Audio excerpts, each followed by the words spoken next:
ఉదయకాలపు దేవుని ప్రత్యక్షత.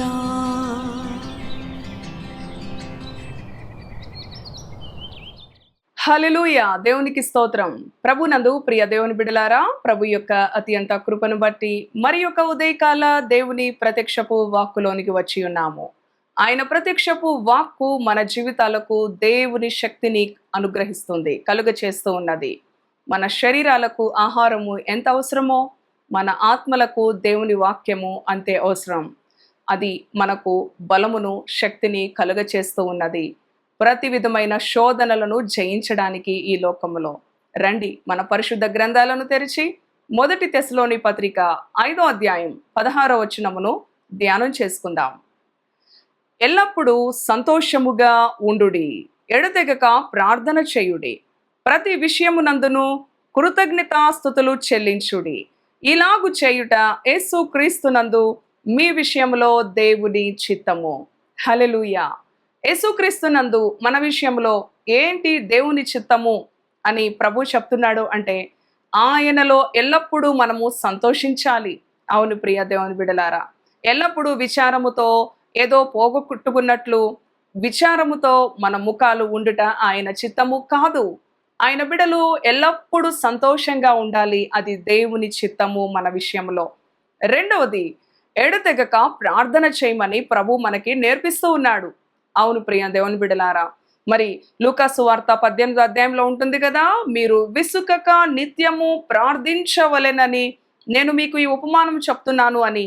ఒక అన్యాయస్తుడైన న్యాయాధిపతి గురించి, విధవరాలు గురించి ప్రభు మాటి మాటికి అతని దగ్గరికి వెళ్ళి ఏ విధంగా మొరపెడుతూ ఉన్నదో, మన ప్రభు న్యాయవంతుడు, తన బిడ్డల కొరకు దీర్ఘశాంతముతో ఆయన వేచియున్నాడు కనుక ఆయన ఎదుటికి మాటి మాటికి వెళ్ళి, అవును ప్రియ దేవుని బిడ్డలారా, ప్రార్థించే అనుభవము, ఎడతెగని అనుభవము, దేవునితో మాట్లాడే అనుభవాన్ని మనము అలవర్చుకొనినప్పుడు మనము జయ జీవితాలను కలిగి ఉంటాము. ప్రియ దేవుని బిడ్డలారా, మన కుటుంబములో ఎక్కడా కూడా చీకటి, మరి అసమాధానం, గొడవలు, రోగాలు అనేవి మన కుటుంబాలలో ఉండకుండా దేవుని సంరక్షణ మనకి లభిస్తూ ఉన్నది. మూడవది, ఎల్లప్పుడూ కూడా ప్రతి విషయమునందును దేవునికి కృతజ్ఞతాస్తుతులు చెల్లించాలి. ఇలాగు చేయుట దేవుని చిత్తము మన విషయంలో.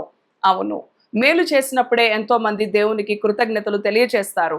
వారికి నష్టం వచ్చినప్పుడు, వారికి వ్యాధి వచ్చినప్పుడు, వారికి శోధన వచ్చినప్పుడు కూడా దేవుని స్తుతించాలని ఈ వాక్యము మనకి మరి తెలియజేస్తా ఉంది.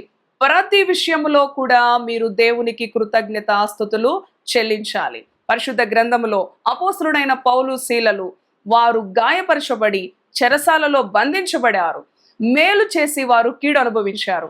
అయినప్పటికీ కూడా వారు శ్రమలో, ఆ బంధకాలలో దేవుని స్తుతించారు. ప్రియ దేవుని బిడలారా, ఆ శ్రమలో, ఆ గాయముల చేత, ఆ వేదనలో కూడా వారి శరీరము నలిగిపోయిన స్థితిలో ఉన్నప్పటికీ కూడా పాటలతో ప్రభువుని ఆరాధించారు, స్తుతించారు, కృతజ్ఞతలు తెలియచేశారు. కనుక ఆ చెరసాల పునాదులు కదిలించబడినవి. ప్రియ దేవుని బిడలారా, అంతేకాదు యోబు భక్తుని యొక్క అనుభవాన్ని కూడా మనము చూస్తే మరి అంటూ ఉంటాడు కదా, మరి మేలు చేస్తేనే దేవుణ్ణి స్తుతించాలా, కీడు చేస్తే దేవుణ్ణి స్తుతించకూడదా? అవును, యెహోవా ఇచ్చాడు, యెహోవా తీసుకున్నాడు.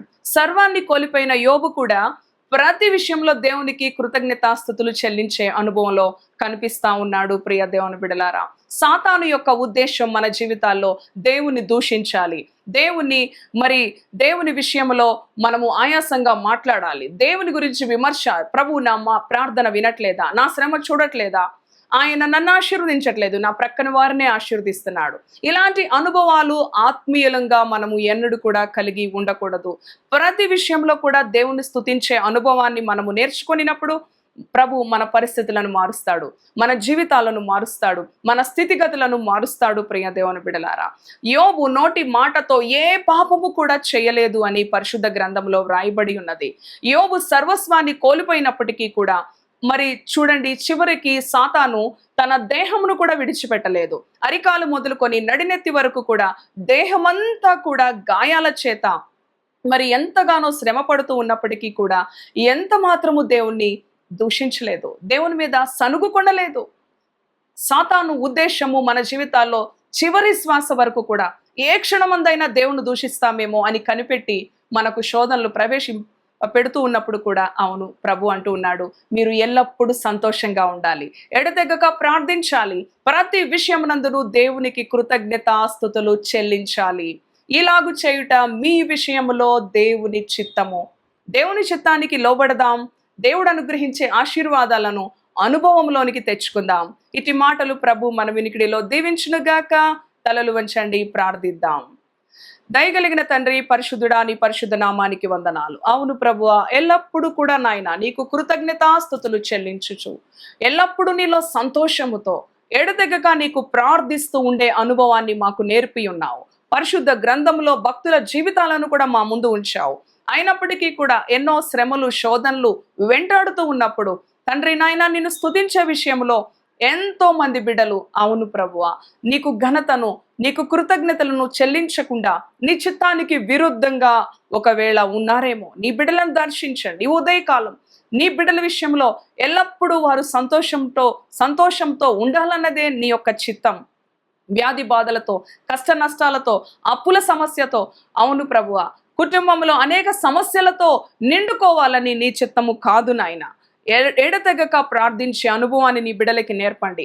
ఎల్లప్పుడూ నీలో సంతోషించే అనుభవాన్ని నేర్పండి.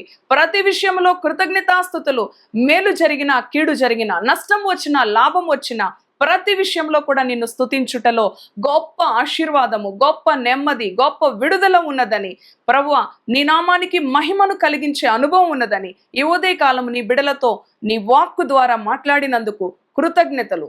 నీ బిడలను నీ వాక్యానుసారంగా జీవింపచేయమని నీ సంరక్షణకు అప్పగించుకుంటూ యేసు నామములో ప్రార్థిస్తున్నాను తండ్రి. Amen, amen. Praise the lord. God bless you.